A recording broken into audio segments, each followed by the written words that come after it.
बिस्मिल्लाहिर्रहमानिर्रहीम। मैं हूं मलक मोहम्मद अली। प्रोग्राम बात से बात मलक मोहम्मद अली के साथ 8 फरवरी से 21 अप्रैल तक का सफर।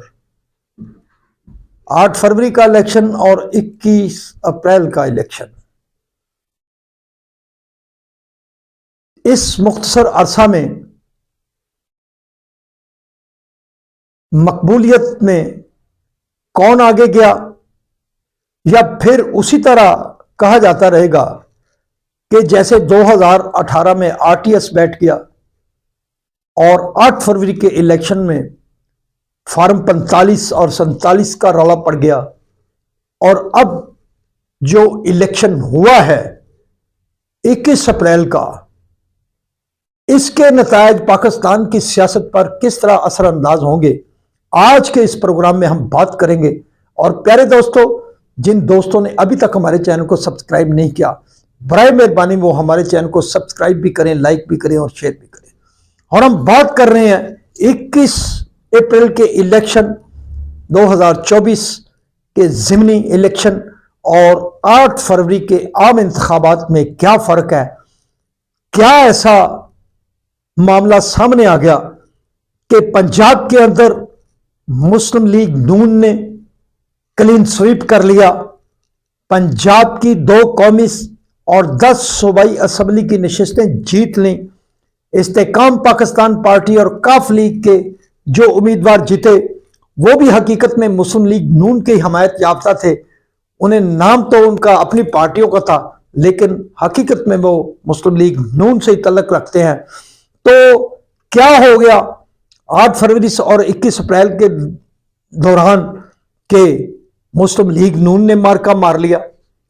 अब तहरीक इंसाफ या सुन्नी इत्तेहाद कौंसिल की तरफ से ये कहा जा रहा है कि ये एक धांधली ज़्यादा इलेक्शन है, और जिस अंदाज से 8 फरवरी के इलेक्शन में किया गया था उसी मामले को आगे बढ़ाया गया, और ये उसी का रिप्ले थे ये इलेक्शन। बहरहाल इसमें एक बात तो क्लियर नजर आ रही है कि अगर 8 फरवरी का इलेक्शन था उसमें फार्म 45 का रौला पड़ा और फिर फार्म 47 आया और एक शोर मच गया कि फार्म 45 वाले जो है वो फार्म 47 में हार गए। लेकिन जो इलेक्शन कमीशन ऑफ पाकिस्तान था या दीगर थे, उन्होंने इस बात को तस्लीम नहीं किया और कहा कि ये हकीकी मानों में इलेक्शन साफ और शफाफ हुए हैं। बहरहाल एक रवायत चली आ रही है पाकिस्तान में कि कोई भी इलेक्शन ऐसा नहीं है जिसमें धांधली का शोर ना मचे और जिसमें यह ना कहा जाए कि फलां पार्टी ने या फलां पार्टी को जितवाया गया है, या इलेक्शन धांधली ज़्यादा थे, या किसी को मौका नहीं दिया कि वो खुलकर इलेक्शन मुहिम चला सके। बहरहाल 8 फरवरी के इलेक्शन के दौरान, 8 फरवरी के दिन जिस अंदाज में पाकिस्तान के वोटरों ने वोट डाला और जिस तरह के नतायज सामने आए, यह हकीकत किसी से ढकी छुपी नहीं है। बहरहाल इस दौरान जो हुकूमत बनी है वफाक में मियां शहबाज शरीफ की हुकूमत बनी, और पंजाब के अंदर ख़ास तौर पर कायद मुस्लिम लीग नून मोहम्मद नवाज शरीफ की साहिबजादी मरियम नवाज शरीफ वज़ीर आला पंजाब बनी, और उन्होंने तो अपने इस कामयाबी को कहा कि उन्होंने मुख्तसर अरसे में आवाम को रिलीफ दिया है। बहरहाल ये उनकी अपनी सोच है, लेकिन उनके मुखालफिन इस बात को तस्लीम नहीं कर रहे। वो कह रहे हैं कि ये इंतखाबात भी धांधली ज़्यादा थे। लेकिन इसमें एक बात जो सबसे अहम है वो ये है कि वजीराबाद की एक सूबाई असम्बली की नशिस्त जो कि तहरीक इंसाफ के हमायत याफ्ता उम्मीदवार ने जीती थी, अब जब वो नशिस्त खाली थी उस पर ज़िमनी इलेक्शन हुआ है, तो वहां से भी मुस्लिम लीग नून का उम्मीदवार कामयाब हो गया है। चूंकि वो तहरीक इंसाफ के हमायत याफ्ता उम्मीदवार ने नशिस्त जीती थी, अब वहां से भी मुस्लिम लीग नून का उम्मीदवार कामयाब हुआ है। इसी तरह देखा जाए तो केपीके के अंदर जहां एक तूती बोल रहा था तहरीक इंसाफ का 8 फरवरी के इलेक्शन में भी, वहां तहरीक इंसाफ के हमायत याफ्ता उम्मीदवारान जो कि आज़ाद हसीयत से इलेक्शन लड़ रहे थे, उन्होंने सबको बिछाड़ दिया।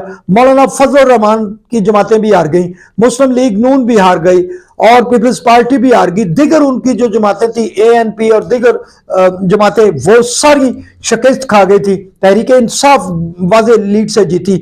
لیکن اب باجوڑ کے اندر قومی اسمبلی کا جو الیکشن ہوا ہے اس میں تحریک انصاف کا حمایت یافتہ امیدوار الیکشن ہار گیا اور وہاں سے ایک آزاد امیدوار الیکشن جیت گیا۔ اب کہا جا رہا ہے کہ اس امیدوار کو ٹکٹ نہیں دیا گیا تھا اور دوسرے امیدوار کو تحریک انصاف کی سنی اتحاد کونسل کا ٹکٹ دیا گیا جو الیکشن ہار گیا۔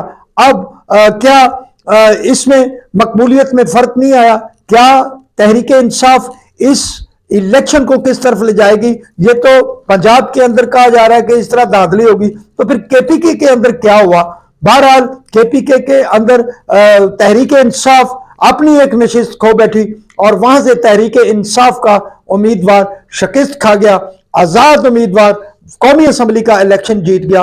اور اسی طرح وزیر آباد کے اندر بھی ہوا، وزیر آباد کا الیکشن بھی تحریک انصاف اپنی جیتی ہوئی نشست ہار گئی۔ بہرحال مسلم لیگ نون کی طرف سے تو شادیانے بجائے جا رہے ہیں کہ انہوں نے پنجاب کے اندر جو ان کا مینڈیٹ کو نقصان پہنچا تھا وہ پنجاب کے اندر وہ مینڈیٹ دوبارہ حاصل کرنے میں کامیاب ہوئے ہیں، لیکن حسب روایت تحریک انصاف کی طرف سے یہ کہا جا رہا ہے کہ الیکشن میں دھاندلی ہوئی۔